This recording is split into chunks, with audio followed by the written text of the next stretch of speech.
محمد رضا شاه پهلوی شاید تمام حسی که امروز من و تو باید درباره او بدونیم رو در آخرین گفتگوی تصویریش فرسنگ‌ها دور از خانه بیان کرد.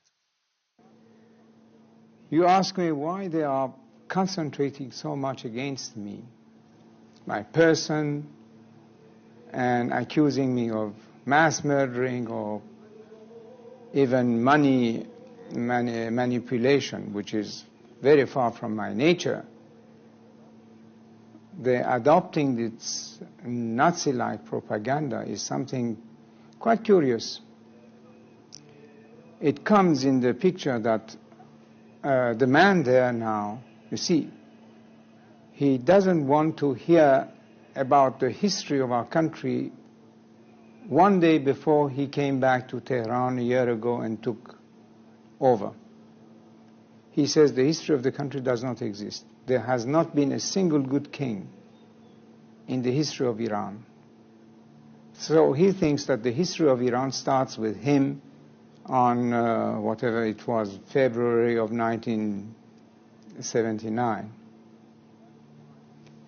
That's why they are concentrating so much on me, because I was the king. The history of Iran must disappear, with I as a king, with the other kings, with everything that existed before February 1979. A patriot must think of the future. I'm thinking of the year 2000. If we kept our youth and our population out of the orbit of the new technology, how could we be competitive with the rest of the world in the year 2000? Unless we are ready to fall in the category of the 5th or 6th grade nations. Now they say that boys of 15 and girls of 13 could marry. Our population explosion is 3.2 already. Soon it will become, I don't know, in the category of 5 to 6%.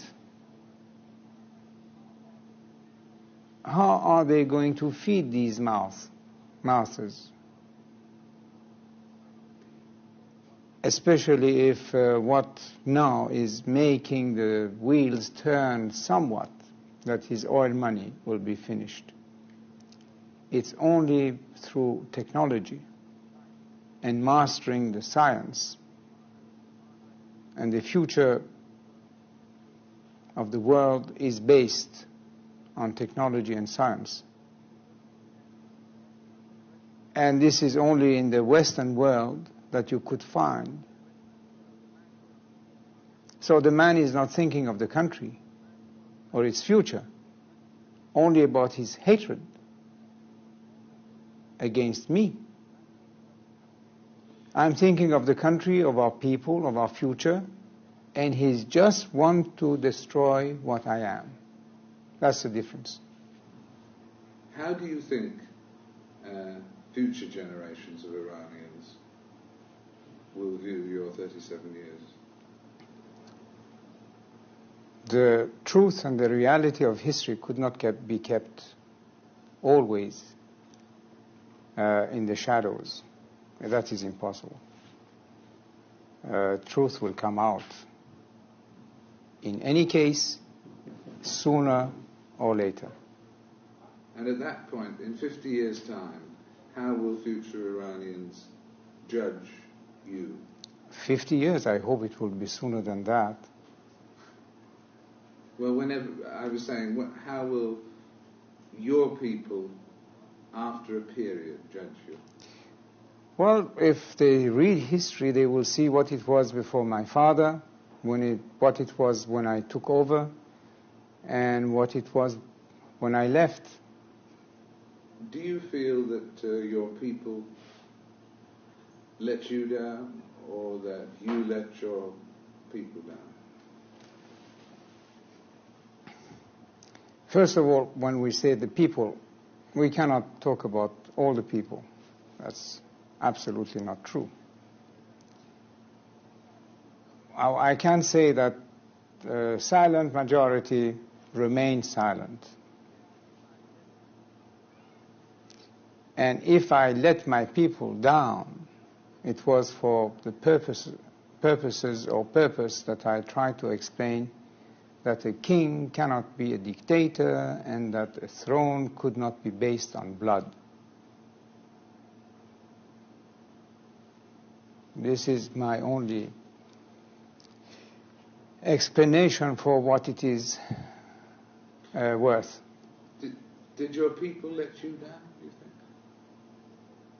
Well, the majority remained silent.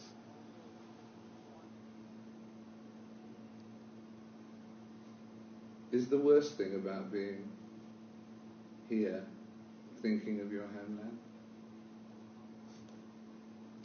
Well, here or anywhere outside my country is the same. The question is that you cannot stop thinking about your own country. What do you miss most about it? No, what I miss, or what makes me really cry, is that we could have been this year, surely by the end of '82, something quite viable. And what are we now?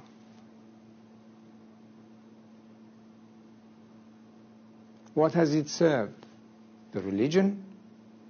Democracy? Human rights? The rule of the people?